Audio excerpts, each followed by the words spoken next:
La literatura en un tuit vol intentar captivar lectors donant a conèixer alguns dels secrets de la literatura universal en un format de tuit.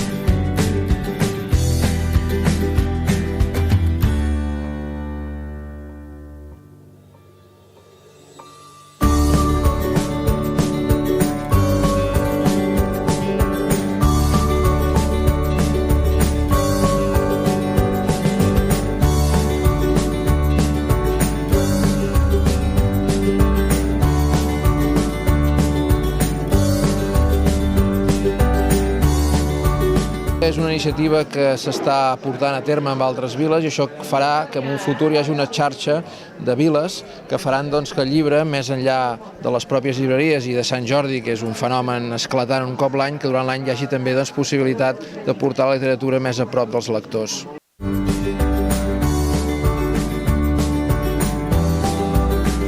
Doncs estic molt contenta, la veritat, d'haver vingut fins a Cervera a participar en aquesta activitat que es genera entorn del llibre i de les llibreries.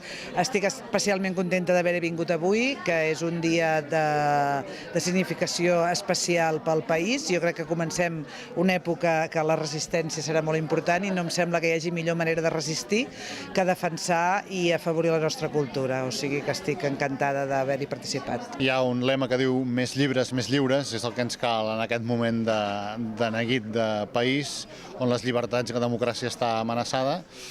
Llegir ens farà lliures i per tant tot el que ha fet Cervera per aquesta vila de llibre i per aquest cap de setmana ha estat magnífic. Enhorabona.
La crisi ha afectat, aquesta crisi que hem estat passant ens ha afectat absolutament a tots, no només als editors, sinó a qualsevol empresari, però també us he de dir que jo crec que hi ha hagut un ressorgiment del món de l'edició que s'ha salvat gràcies a les editorials petites i independents.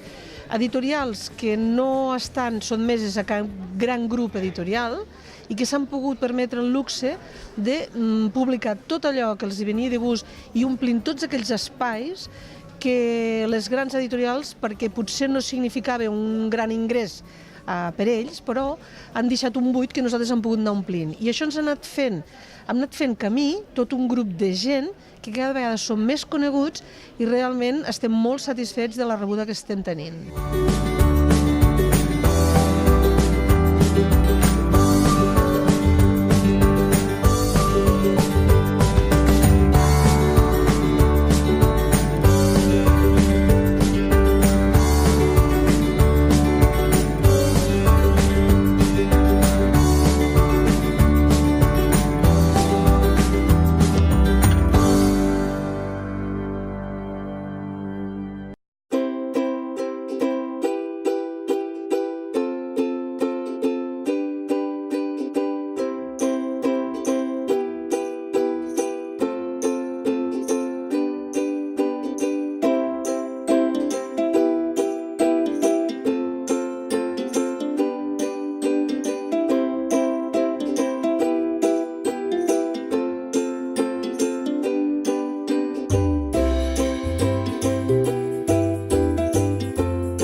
decidit reeditar aquest Crucifeminació de Manuel de Pedrolo perquè considerem que és una figura cabdal a la literatura catalana i especialment a la literatura de ciència-ficció catalana.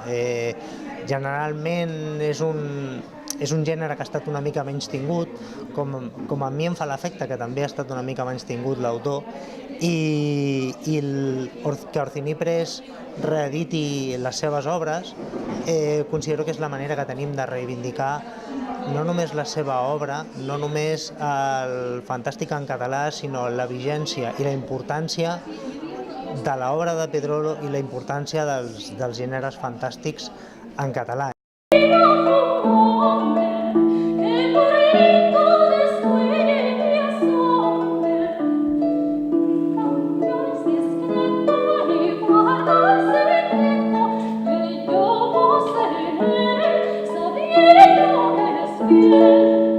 Per a mi, que sóc un home de la Segarra, nascut a Guissona ja fa bastants anys, i que vaig viure els primers 20 anys de la meva vida aquí en plena Segarra, acostumat a voltar pels camins d'aquesta terra aspra, moltes vegades en temps de secada, una terra que oferia diferents possibilitats d'un any a l'altre. Per a mi, tenir ara aquesta distinció m'omple d'orgull i m'afalaga molt. Penso que d'una manera o altra reconeixen potser el que he fet com a poeta. He escrit molts llibres en els quals la Segarra hi apareix bastant sovint i per tant em sembla que és un bon reconeixement.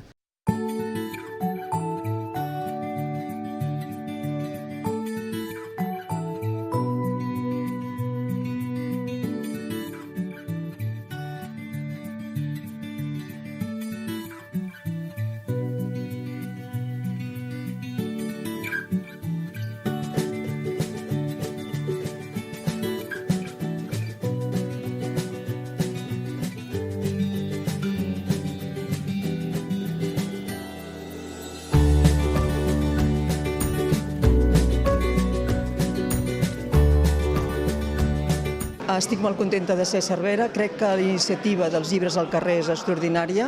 Us heu convertit en una veritable vila del llibre i l'organització és magnífica i realment estic molt contenta de ser aquí.